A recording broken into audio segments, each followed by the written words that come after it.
Welcome to our video podcast. This is where we take complex sources, break them down, and pull out the most important nuggets of knowledge for you, hopefully making things clear and concise.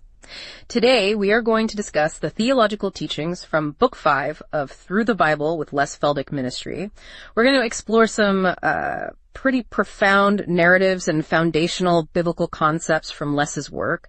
Things like the nature of law weak and beggarly, which sounds counterintuitive, right? Definitely. And the stories in Genesis 21:23 and Genesis 24, the big distinction between law and grace, God's timeline as Les sees it, and the really significant role of Isaac as a type of Christ. Yeah, Les has this unique way, doesn't he? He helps you see these threads of God's truth connecting all through the Bible, parts that seem unrelated sometimes, and it brings so much clarity to doctrines that often get, confused. It can really change how you see God's whole plan of redemption. Okay, so let's unpack this first one. Let's dive straight into Galatians chapter 4, Paul's powerful allegory there, Abraham's two sons. You've got Ishmael, born of the flesh, representing the law, and then Isaac, the child of promise, who points to the age of grace.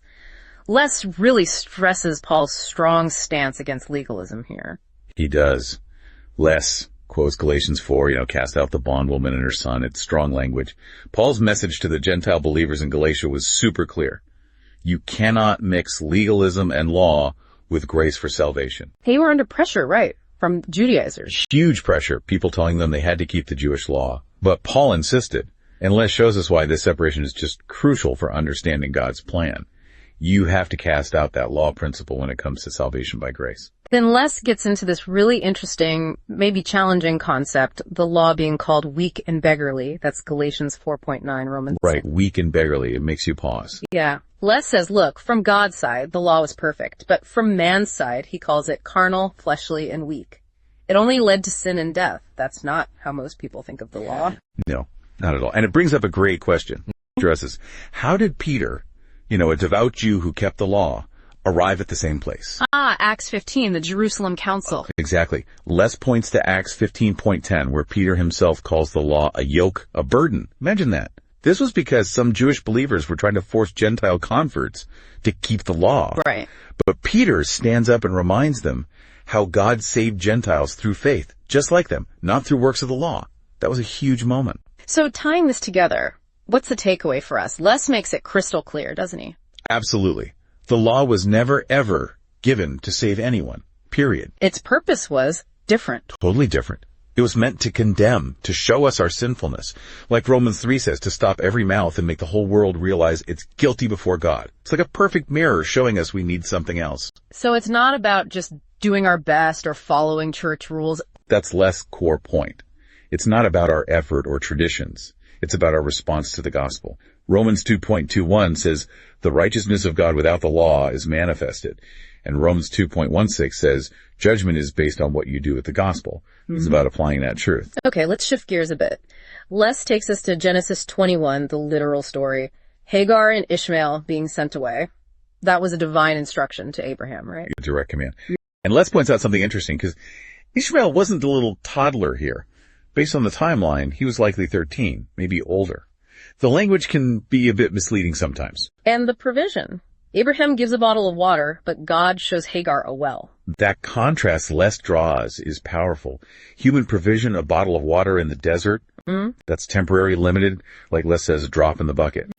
But God opens her eyes to a well. That's abundant sufficiency. Wells of living water. It's a picture of God's miraculous intervention versus our limited efforts. Genesis 21 also mentions Ishmael's connection to Egypt, and then later Abraham plants a grove, calls on Jehovah, the everlasting God. Elohim Olam.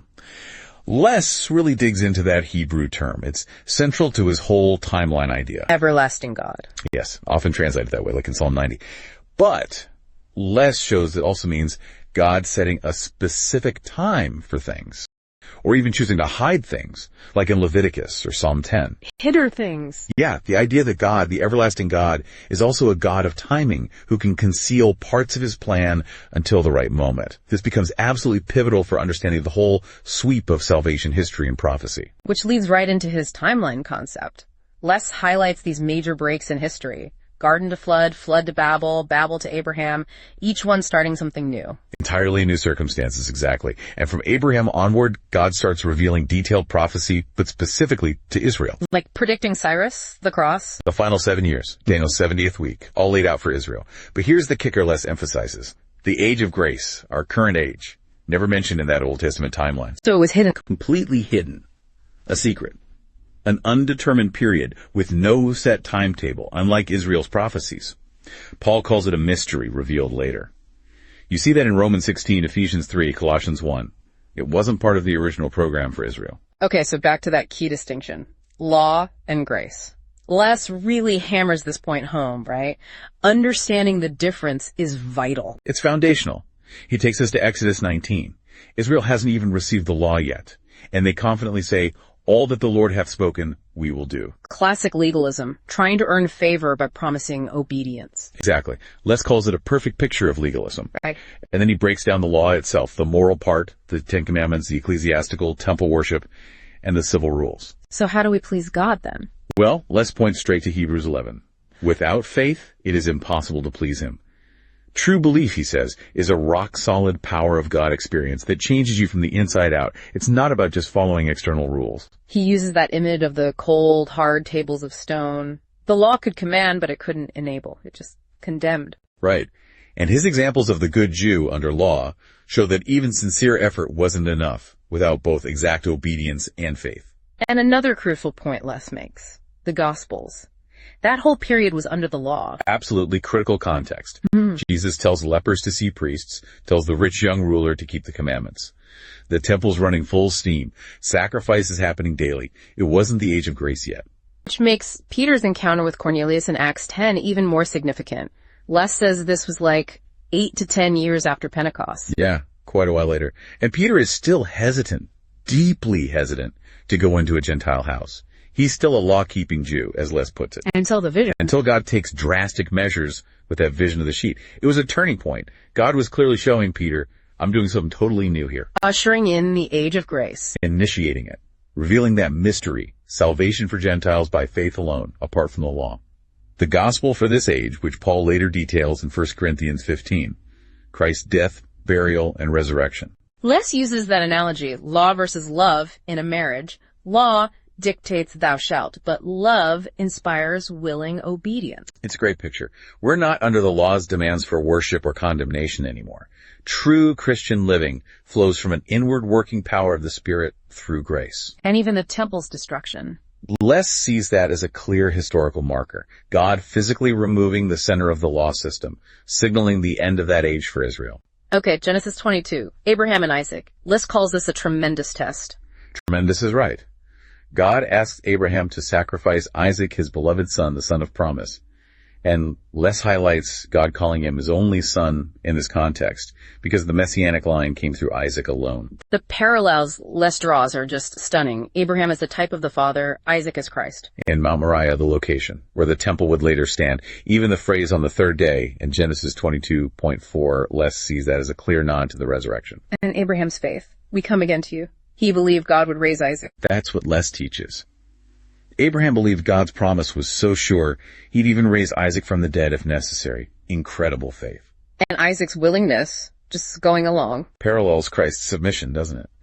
Then the angel of the Lord, Les, identifies this as Jehovah. God the Son intervenes. And the ram is provided, Jehovah Jireh. The Lord who provides, yes. It all points to God's consistent method, Les arg.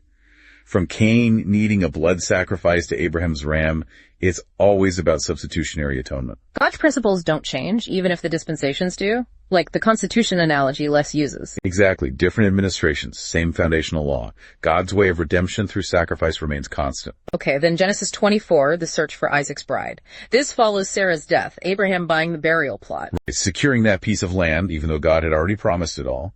An act of faith. And Les sees the search for a bride as an illustration, maybe not a perfect type, but an illustration. Of the Holy Spirit today gathering the church, the bride of Christ, mainly from among the Gentiles.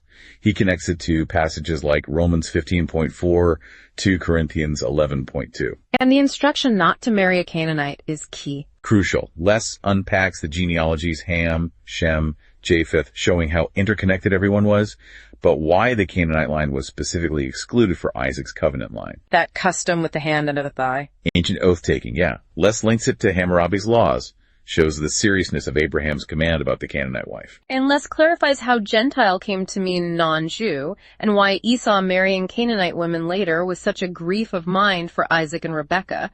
It violated that principle. Understanding that lineage is surprisingly important for grasping these narratives. Then the servant asks that question, what if the woman won't come? Genesis 24.5. That opens up the whole free will discussion. It really does. Les tackles that tension. God's sovereignty versus human will. He uses Peter in Ephesians to explain God's foreknowledge. God knows who will respond in faith, so he can choose based on that foreseen response. And Rebekah was willing. I will go. After consulting her family, yes. Her choice. And Les also highlights the servant saying Isaac should not go back again, a picture, he suggests, of Christ's once-for-all sacrifice. No repeats needed. Then Rebekah meets Isaac. He's mourning Sarah, but then finds joy. And Les draws that beautiful picture. Isaac going out to meet Rebekah partway. Like Christ leaving heaven to meet his bride, the church, in the air. And the bride is distinct from Israel, right? Les contrasts the chaste virgin church with Israel as Jehovah's often unfaithful wife. A critical distinction Les makes. Understanding the Gentile bride wasn't really prophesied in the Old Testament helps make sense of why the program shifted. Which brings us back to the timeline, God's time clock. The Old Testament program in Psalm 2. Messiah rejected, ascends, tribulation, then kingdom, straightforward. Seemingly straightforward. But Les points out the huge omission. The church age isn't in Psalm 2. It's not in that sequence. Hidden by Jehovah El Olam. The God who hides things until the right time. Yes. And Jesus in the synagogue in Luke 4, quoting Isaiah 61. And he stops, right in the middle of the verse. Les emphasizes this.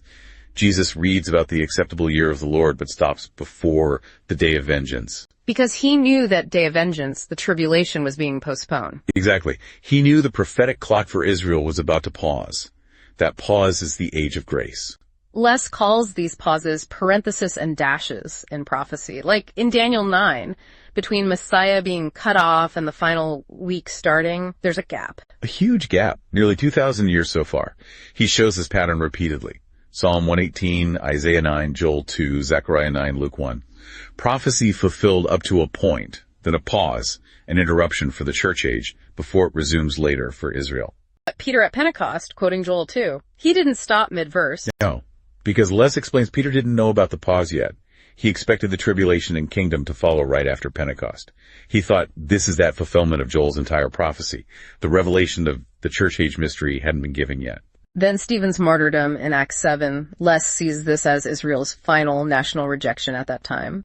Yeah, Stephen accuses them point blank, betrayers and murderers of the Messiah.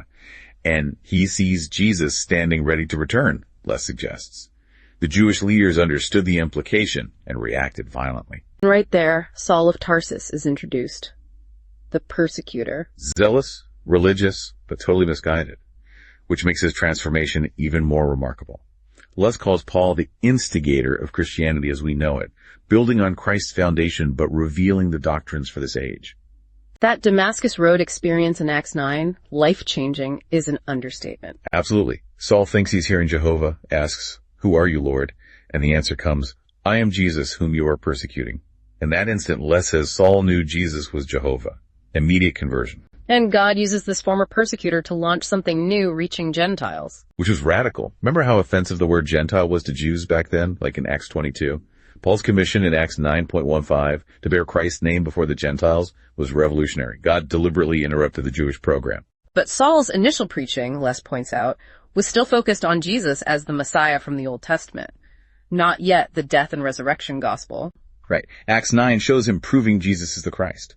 Like Peter and Philip earlier, Les says he hadn't yet grasped the resurrection as the core of the salvation message for this age. That truth was still hid, as Luke 18 puts it. Until God took him away to Arabia, Mount Sinai. 3 years, Galatians 1 tells us. And Les draws that powerful parallel. Yeah. Moses received the law at Sinai. Paul received the doctrines of grace directly from the ascended Christ at Sinai. By direct revelation, not from the other apostles. Crucial point. Galatians 1 and Ephesians 3 are clear. Paul's message came straight from Jesus Christ after his resurrection and ascension. It's like a new will, Les says, overriding the old arrangements. And Les insists, Christianity isn't a religion, it's a relationship. He warns against empty tradition. He really does. He urges people to rest solely on the Word of God, especially Paul's revelations for us today. So why is Paul's gospel, 1 Corinthians 15, death, burial, resurrection, the only one for salvation now? Because, as Les explains, our salvation isn't based on Jesus' earthly miracles or teachings under the law. It's based entirely on his finished work. His death paying for our sin. His resurrection proving victory and offering us his life. That's what saves even someone like Paul, the chief of sinners. Exactly. Saved by pure grace, then made the apostle of grace. And the term Christians, starting in Antioch, not Jerusalem, Les sees significance there. Big significance. Yeah. Acts 11 shows it was in Antioch where Paul began preaching grace freely to Gentiles that believers were first called Christians. It marks that shift, God's focus moving toward this new body of Christ. So Israel's rejection, their fall, opened the door, as Romans 11 says, for salvation unto the Gentiles. And Les points back to that Jerusalem council in Acts 15. If Peter hadn't confirmed Paul's message based on his own experience with Cornelius, the whole outreach of grace could have been stifled right there by the legalizers. Wow. Les really connects the dots. It's been quite a journey through just this one book, untangling law and grace, seeing the hidden age of grace, Paul's unique role. It makes things much clearer. It really does. Understanding God's plan unfolding dispensationally, the way Les presents it, it's not just about knowing facts. It's seeing the amazing precision, the love behind it all. It makes the Bible come alive, doesn't it? Definitely. And maybe the provocative thought here is, this challenges us, you, me, everyone, to make sure we're understanding and resting in God's specific revelation for our time, this unique age of grace revealed through Paul. That's a great takeaway. Thank you for joining us on our video podcast. We really hope this deep dive into Les's Book 5 has given you a fresh perspective, helped you feel well informed. Comment below, let us know your thoughts, and don't forget to subscribe. Watch for Book 6 for another theological discussion of Through the Bible with Les Feldick Ministry, and thank you for watching.